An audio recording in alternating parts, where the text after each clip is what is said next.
Bonjour. Dans la première lecture des Actes des Apôtres, nous voyons Paul qui dit « Israélites, et vous aussi qui craignez Dieu, écoutez. Le Dieu de ces peuples, le Dieu d'Israël, a choisi nos pères. Il a fait grandir son peuple pendant le séjour en Égypte. Il en a fait sortir à bras étendus. Pendant une quarantaine d'années, il les a supportés au désert. Après avoir exterminé tour à tour 7 nations au pays de Canaan, il a partagé pour eux ce pays en héritage. Tout cela dura environ 450 ans. Ensuite, il leur a donné des juges jusqu'au prophète Samuel. Puis, ils demandèrent un roi, et Dieu leur donna Saül pour 40 ans. Après l'avoir rejeté, Dieu a pour eux suscité David comme roi. De la descendance de David, Dieu, selon la promesse, a fait sortir un sauveur pour Israël, c'est Jésus, dont Jean le Baptiste a préparé l'avènement en proclamant avant lui un baptême de conversion pour tout le peuple d'Israël. Dans ce texte, nous voyons un peu l'histoire du salut. Paul qui raconte l'histoire du salut. Donc, le peuple qui sort, qui est esclave de l'Égypte, il sort, il quitte l'esclavage de l'Égypte, traverse tout le désert pendant 40 ans, il arrive à la terre promise. Là-bas, il y a des juges qui arrivent, il y a des rois qui viennent pour régner sur ce peuple-là. Et enfin, on arrive à Jésus, qui est dans cette terre promise, à Jérusalem. Il est mort et ressuscité pour nous.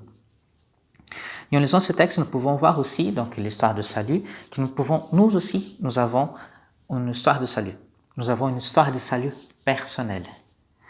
Nous voyons en fait comment Dieu, il est toujours dans notre vie et il y a une marque de Dieu, une empreinte de Dieu dans toute notre vie. Vous voyez, Dieu, il nous aime d'un amour constant.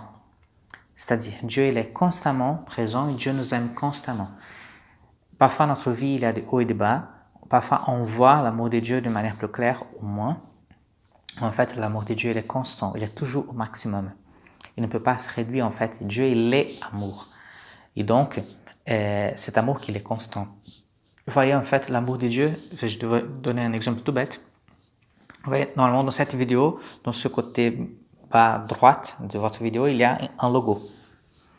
C'est le logo de la chaîne YouTube qu'on s'en sert aujourd'hui, c'est la chaîne de la communauté Shalom.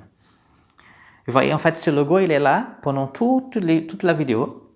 Et aujourd'hui, je pense qu'on a cinquantaine de vidéos déjà qu'on a déjà enregistrées sur la méditation de la parole. Et en fait, ce logo, il était toujours là. Et peut-être qu'un jour, vous avez remarqué, peut-être que vous n'avez même pas remarqué. Et c'est la même chose, l'amour de Dieu dans notre vie, donc cette présence de Dieu, qu'elle est toujours là. Il est toujours là, il y a des moments qu'on remarque, des moments qu'on ne remarque pas. Mais il est là.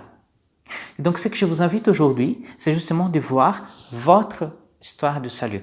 C'est-à-dire de prendre votre histoire, de revoir les événements les plus importants de votre vie. Vous voyez, l'enfance, la jeunesse, l'âge adulte, et voir les événements les plus importants. Ce qui s'est passé, j'ai fait la première communion, j'ai commencé à travailler, je me suis marié, j'ai eu 1 enfant, 2 enfants, 3 enfants. Voir tous les événements, les phares, en fait, ce sont des phares dans notre vie. Moments phares. Et dans ces événements, on va là voir les changements. Ce qui s'est passé dans notre vie. Vous voyez comment était notre vie il y a 10 ans, il y a 20 ans. En fait, on voit qu'il y a beaucoup de choses qui ont changé, mais cette empreinte, ce logo de l'amour de Dieu, il était toujours là. Et en fait, notre effort, parfois, c'est justement de voir ce logo de l'amour de Dieu présent dans notre vie. Que nous puissions aujourd'hui peut-être faire cet exercice de voir notre vie, de relire notre histoire sous ce regard de Dieu. De relire notre histoire et voir l'action de Dieu dans ces moments-là. Vous voyez, dans le texte d'aujourd'hui, il disait cela a duré pendant 450 ans. 450 ans. J'imagine que notre vie n'est pas encore autant que ça, mais quand même, nous pouvons voir toute notre histoire et voir cette action de Dieu. Que le Seigneur nous aide justement à remarquer son action dans notre vie. Amen.